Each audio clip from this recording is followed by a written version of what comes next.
All right. Welcome to economics lesson 10.3. Yeah, I have to admit, this is my best one yet. All right. So here we go. Let me share my screen here and pull up the PowerPoint. And no, we're not doing 10.4. We are doing 10.3. As I scroll here and go, I have none of it done. All right, so 10.3, we're going to be talking about exchange rates and trade. This is actually like a whole market that you can do with exchanging foreign currency. If you go from the U.S. to another country, a lot of times you will have to trade in your U.S. dollars for that currency. Especially if you go to Europe, you're going to want euros. Now, currency can appreciate or depreciate. So like the American dollar can appreciate where it's an increase in value. Basically what that means is like, let's say for $1 US, you get €1. If the US dollar appreciates, then maybe $1 US is equal to 1.5 euros. So the dollar is worth more than euros. Depreciation, we've talked about this one. This is the loss of value in capital equipment from just normal wear and tear and aging. In the last topic, topic 8, I gave the example of like your car. Once it's no longer new, it is not worth as much. Foreign exchange market. These are banks, financial institutions that facilitate you being able to exchange US dollars for foreign currency or foreign currency back to US dollars. Some countries will have a fixed exchange rate system. And this is where they'll agree. Okay, like Europe and the United States could agree. All right, $1 US will always be equal to €1. Always, no matter what. We don't have that agreement, but that's an example. There's some countries that have that. Flexible exchange rate is what most do, where the demand for that particular currency is what drives its value. And you can have where $1 US is equal to €2 or €1 is equal to $2 US. Balance of trade.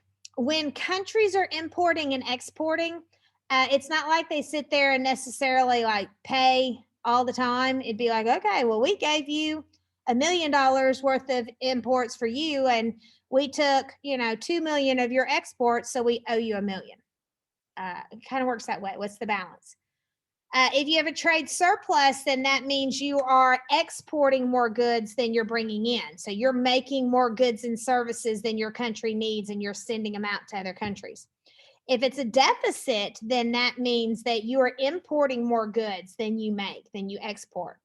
So you're needing a lot more goods than your country can produce.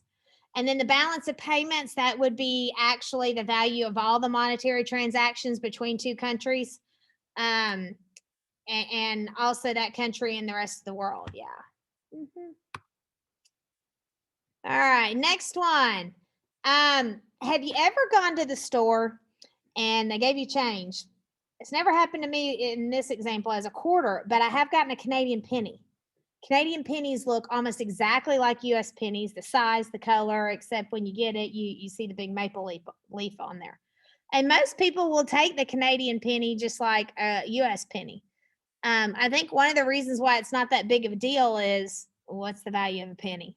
Nothing. It's really nothing. Which is really sad. So we'll talk about exchange rates, appreciating, depreciating currency, and exchanging it. This cartoon has a whole new meaning for me now. It says, of course I know the value of the dollar. That's why I'd like my allowance in the Chinese yuan. The reason I say it has whole new meaning is all y'all told me I had to watch Squid Games.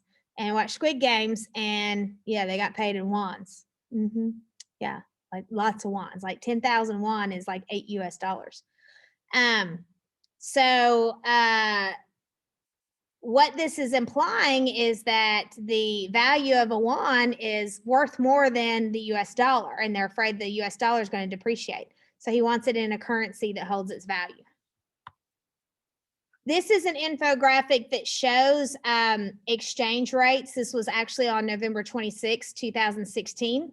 And you'll notice there's a disclaimer down here at the bottom that says, note, these data are highly time sensitive and can change hourly. This is kind of like the stock market. And you can see the US dollar and the Australian dollar. One US dollar only gets you 91 cents in Australia, 95 cents in Canada, but it gets you 1.62 pounds, 1.35 euros. And you can see all of these different ones. Like the Mexican pesos down there. Anytime I go to Mexico and something is in pesos, it's like if it's $20,000, that's going to be $20. If it's $10,000, that's going to be $10. Like it's like, yeah, just kind of knock it down a little bit, 2 zeros off. Now we have foreign trading centers all around the world. Like this is a really, really big deal. We have ours in New York. There's one in London, Tokyo, Hong Kong, Singapore, Sydney. And the foreign exchange market, as you can see in the center here, has really exploded. 1992, we were trading $880 billion daily. This is daily transactions. In 2010, it's $3.9 trillion that are exchanged every day, 24 hours. That's crazy. That's a lot. If you look in the third part of it, you can see the US dollar is one of the most traded currencies. The euro would be second, then followed by the yen, the British pound. And that kind of makes sense. We talked about how early in America, we had over 8,000 different currencies. And like each bank had their own. And then we adopted our national currency where it's all the same.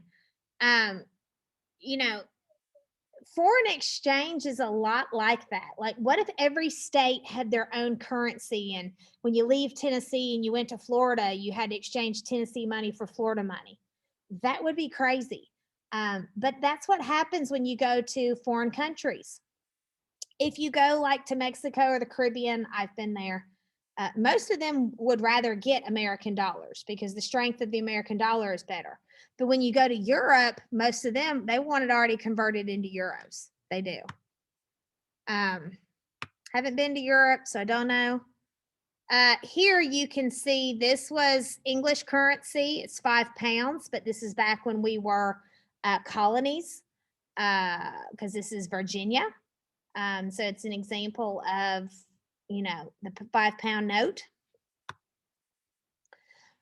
We talked about the fixed exchange rates in some countries. You can see here the different countries that have agreements and what their exchange rate is. So like in Benin, Africa, the euro is traded. You can see that the trading rate, and it's been that exact same since 1999. So basically what that is like if you look at South America, it's going to take 6.3 bolivars, whatever, however you pronounce it, to equal $1 US. Yeah. Now, how does our money appreciate and depreciate? Well, it has a lot to do with import and exports out of the country. And exchange rates can affect our balance of trade because if our money appreciates, that means it's worth more. It's going to be more expensive to buy our goods. But if our money depreciates, then that means goods from America are cheaper and more people want to buy stuff from America. And a lot of the stuff that you have was not made in America. Some of it may have been assembled in America, but like your athletic shoes here, most of them are made overseas. Yeah, they're made and then imported to the United States. Now let's look at how is trade affected by whether our currency appreciates or depreciates. So if it's appreciating, then that means the value of our currency is rising. So if we're talking with euros, it would take a whole lot more euros to equal $1. Okay, because our dollar is really strong. So that would mean that our goods are more expensive, because if you're like from London and you're like, oh, I want to buy those exports, they're 100 US dollars. Well, it used to be €1 equals $1. Now it's €2. So this is going to cost me twice as many euros. It's more expensive. Maybe I can't afford that higher price, so I got to cut down the number of imports I'm going to bring in from the United States. So that's going to cause our exports to fall and go down. Since our dollar's stronger, here's the bright side to it though. Imports are going to fall. So if I'm buying stuff from Europe, $1 is equal to €2. So everything coming out of Europe now is going to be cheaper, and I'm going to want to import more. Okay, but it's going to hurt exports, but it's going to allow me to import more. Now, if our currency is depreciating, so maybe €1 is now only worth 50 cents, 50 US cents. Yeah, we need a whole lot. It takes, $2 American for €1. That's going to make the goods in the United States less expensive. People from Europe are going to be like, oh, that's cheap. All those goods from America are cheap. Let's order a bunch. Now, the bad part is, though, for us to import goods, it's going to cost us twice as much. It's going to cost us a lot more money. So we're not going to want to import from other countries. We're going to want to rely on ourselves for our goods. So that's not good. A big trade-off here. Either it's positive for imports and negative for exports, or it's positive for exports and then negative for imports. Now, we usually import more than we export in the United States. So we usually run a trade deficit, not a trade surplus. This is one of the things that Trump, before when he was in the presidency, was really fighting with China about, because he felt like it wasn't fair, because we were importing more of their goods than they were importing from us. Yeah. If you look at our balance of trade in the United States, you can see, from 1965 to 1980, we were importing just about the same amount as we were exporting. Then around 1980, you see a big shift. We're starting to import a lot more than we're exporting. Yeah. Why is that? Is it we're not producing enough stuff, or is it other countries are producing things that we all desire? Yeah. Movies. And y'all, this is one I never really thought about as an export. But the United States produces a lot of the movies, a lot of the big blockbuster movies, like Spider-Man here. And they turn around and then do the voiceovers in the different languages. I've never really experienced that, but through COVID and like with Netflix and all of our streaming devices now, there's several shows that I've watched where they don't speak American, they're speaking a foreign language, and it's the voiceover to us, the way that a lot of our stuff is sent to other countries. Like I think Frozen was adapted to 43 different languages. So that's something that we export out. It's really kind of cool. And that is going to be the end of 10.3. Yes, when we get to class, I'll do the extra credit questions. But hope you enjoyed it. Log into your homework, get your homework done on time, and I'll see you for the next lesson. Yes, it'll be great. See you then.